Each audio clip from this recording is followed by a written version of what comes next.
This is Kathy Biehl of Empowermentunlimited.net with Astro-Insight for the month of May 2018. After a bumpy start, May deposits us on solid ground. It's a Toto, I don't think we're in Kansas anymore moment. Like Dorothy after the cyclone, we step out onto strange, unfamiliar turf that beckons us to explore.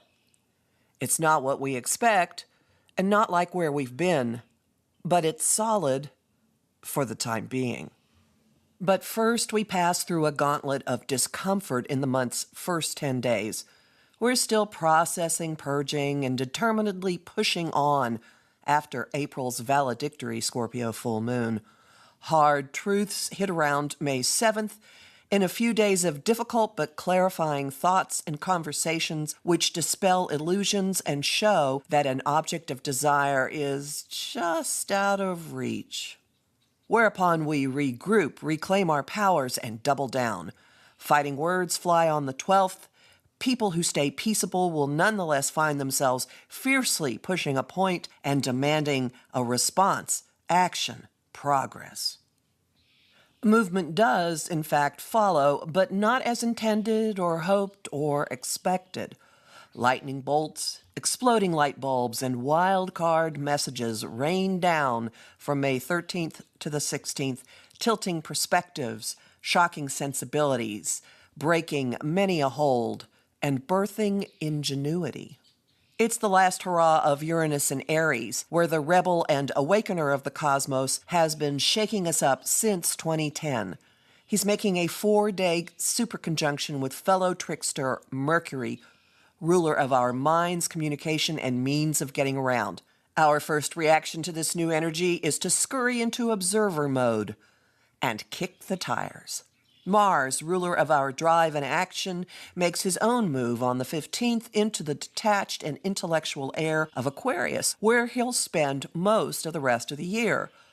Biannual Mars retrogrades ahead from late June to late August. His presence in Aquarius will encourage progressive, futuristic, perhaps humanistic action and the mental space to continue to function no matter what else is going on. It's not all hand-holding and singing kumbaya, though. Mars in this sign can also engender emotionally cut-off action. First thing on the agenda for both Mars and Uranus, butting their heads, kicking tires, remember? Pushing to the point of breaking. Pushing with such force that the target has to change. Since this occurs as the Mercury-Uranus superconjunction is ending, the volatile activity amps up the final outbursts of epiphanies and communication shakeups. Order comes quickly when Mercury teams with structure-loving Saturn on May 18. Take note of events and your reaction and motivations mid-month. They are first signals of what Uranus's time in Taurus bodes for you, and of the birthing or innovation coming when Saturn and Uranus trine at the beginning of August. A sweet and tender quality takes over our interactions after May 19, when Venus moves into Cancer and inclines us to nest, head for the kitchen, and take care of the objects of our affection. Her move comes with an offer of assistance from Uranus, opening a doorway to a desire or a breakthrough.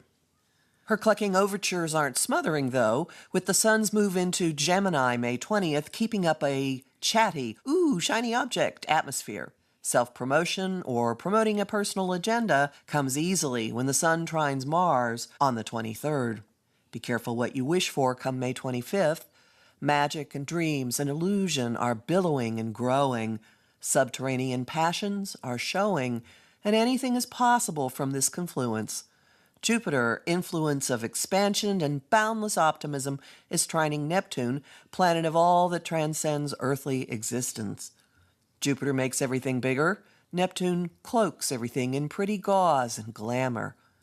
When they confab, Jiminy Cricket is singing When You Wish Upon a Star. Some of what's informing those wishes hardly comes from a Disney animation. Mercury, ruler of what goes through our heads and out of our mouths, has an open current to Pluto, ruler of what lies below.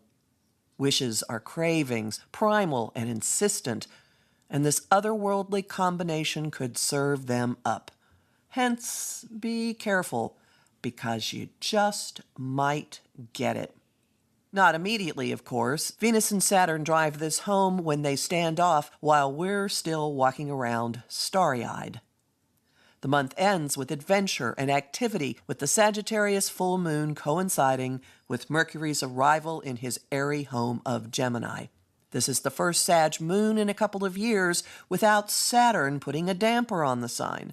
A splendid time is guaranteed for all. Well, maybe not splendid, but certainly boisterous and laughter-filled. I'm Kathy Biehl, a professional astrologer with more than 30 years' experience. Visit my site, Empowermentunlimited.net, to sign up for my mailing list, listen to my weekly podcasts, and book a session with me. You'll find me on Facebook at Empowerment Unlimited and the Astro-Insight Lounge, and on YouTube at the Professional Aquarian Channel.